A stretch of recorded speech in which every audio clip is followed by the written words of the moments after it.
আচ্ছা বন্ধুরা, আমরা আপনাদের সঙ্গে আজকে পরিচয় করাবো আমাদের আধুনিক সাবিত্রীবাই ফুলের সঙ্গে। ইনি একজন আমাদের বোনই বলবো, আমাদের মূলনিবাসী সমাজের বোন, এবং বড় দায়িত্ব নিয়ে নিয়েছেন।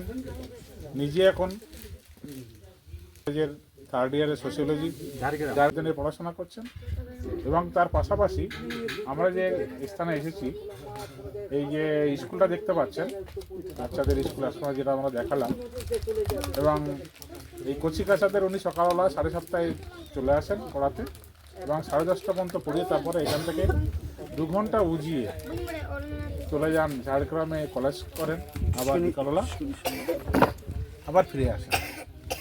তাই এমন একটা চরিত্র যাকে আমি আধুনিক সাবিত্রীবাই ফুলে ছাড়া আমি কিছু বলতে পারছি না। ম্যাডাম, সাবিত্রীবাই ফুলের নাম শুনেছেন?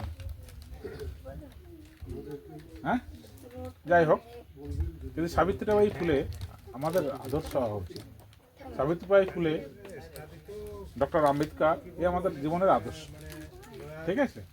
সাবিত্রীবাই ফুলে ছিলেন এবং মহারাষ্ট্রের কোনো একটা প্রত্যন্ত গ্রামের থাকতেন, যিনি তাকে বলা হয় এশিয়ার প্রথম শিক্ষয়িত্রী।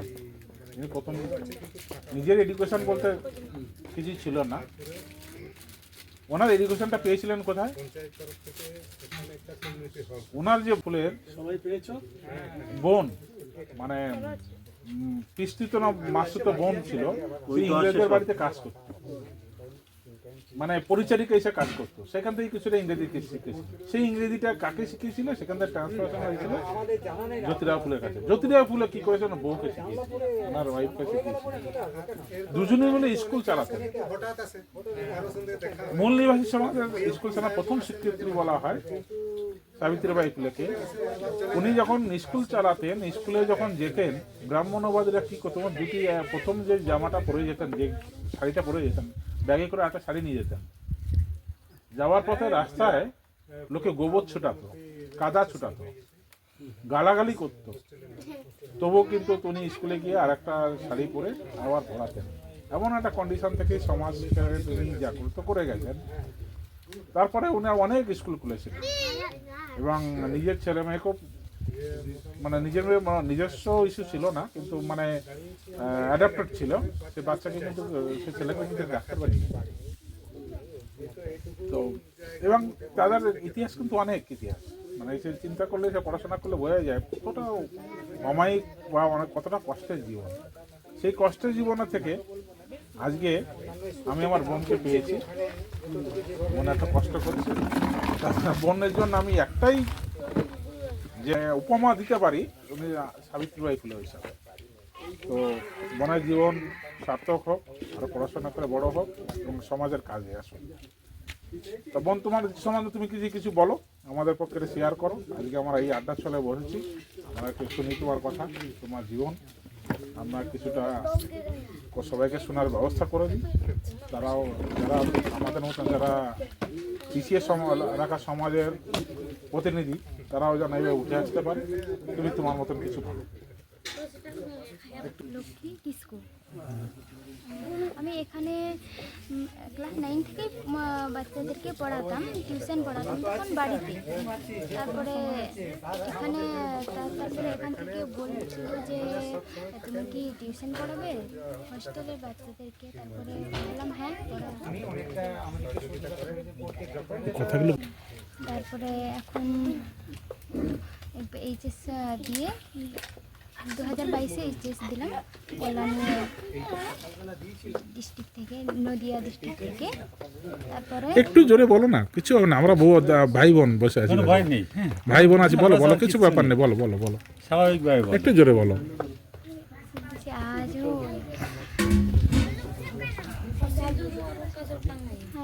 এখানে তোমার বাচ্চাদের সঙ্গে কাটাতে সময় ভালো লাগে? হ্যাঁ, ভালো লাগে। হ্যাঁ, এদের যে উৎসাহ উদ্দীপনা দেখে আমাদেরও খুব ভালো লেগেছে, ঠিক আছে? তো এরা একদিন বড় হবে, তুমিও বড় হবে, একজন সমাজের প্রতিনিধি হয়ে উঠবে। তো সমাজের প্রতি তোমার কি কিছু, যদি উদ্দেশ্য কিছু বলার থাকে? নিজের সম্বন্ধে কিছুটা শুনলাম, যে সমাজের কি কি তোমার অভাব আছে বা কি কি করলে আমাদের সমাজের উন্নতি হতে পারে সেই সম্বন্ধে যদি তোমাদের দু চার কথা আমাদেরকে বলো। সেই হিসেবে আমি এটাই বলবো যে এই এডুকেশনের যে আছে সেটা যদি আরেকটু বাড়ানো যেত। ঠিকঠাক এখন তো অনেক কম বাচ্চা, সেই হিসেবে আমি আমাদের এখানে যারা সদস্য আছে সেই হিসেবে যদি এখানে আরেকটু বাচ্চাগুলো বাড়তো খুব ভালো হতো সেই হিসেবে। আর অনেক বাচ্চারাও এখানে, যেহেতু এখানে যারা যারা আছেন সবাই একটু এক দুজনের বাচ্চারা এক দুটো বাচ্চারাই হয়তো ওরা করেন তাদের গার্জিয়ানরা, হয়তো বাকি সব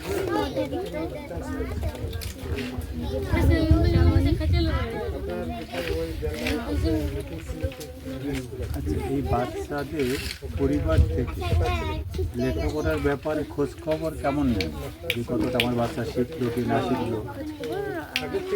গার্জিয়ানরা মোটামুটি শিক্ষার দিকে এখন একটা অ্যাওয়ারনেস এসছে কিনা, সমাজ কিছুটা জাগ্রত হয়েছে যে এডুকেশন ছাড়া কিছু হতে পারে না, হয়েছে না? মানে আগের মতো সে আদিবাসী আমি সমাজটা এখন নেই। এই প্রসঙ্গে একটা বলি, সাবিত্রীবাই ফুলের কাব্য ফুলে নামে একটা বই বেরিয়েছিল তখন, কবিতার বই। তিনি কবিতা লিখেছিলেন ইংরেজিতে, বইটার নাম ছিল কাব্য ফুল। তার একটা কবিতা, বিখ্যাত কবিতা, তখনকার সমাজে মানে বিংশ শতাব্দীতে প্রচণ্ড আলোড়ন তুলেছিল। কবিতাটার নাম ছিল হচ্ছে গো গেট এডুকেশন, যাও শিক্ষা নাও। মজার গল্প, মানে কবিতা বলছে কি, শিক্ষা ছাড়া আমরা অন্ধ হয়ে যাই, শিক্ষা ছাড়া আমাদের আত্মোন্নত হয় না, শিক্ষা ছাড়া আমরা বড় হতে পারি না। তো এটা আমাদের কাছে ইন্সপিরেশন ব্যাপার। সেই শিক্ষার সেই ঊনবিংশ শতাব্দী থেকে আমরা একবিংশ শতাব্দী পেরিয়ে এসে আজকে আমরা দ্বাবিংশ শতাব্দীতে চলছি। তো সেইখানটা কিন্তু আমরা শিক্ষার জাগরণটা কিছুটা হলে ঘোষাতে পেরেছি, এবং আপনার মতন কিছু গুণী জ্ঞানী মানে সমাদরদী আছে বলে তারা এডুকেশনটা এগিয়ে আসছে, এটা আমাদের পক্ষে খুব বড় পাওনা। আরো তো এরকম এগিয়ে আসুক, এগিয়ে আসুক, আরো মেয়েরা এগিয়ে আপনাকে দেখে আরো এগিয়ে আসুক, আরো সমাজ বাড়ুক। কারণ এডুকেশন ছাড়া মানুষ কিছুই পেতে পারে না, যেটুকু যা পাওয়া যেতে পারে এডুকেশন ইজ দ্য ব্যাকবোন।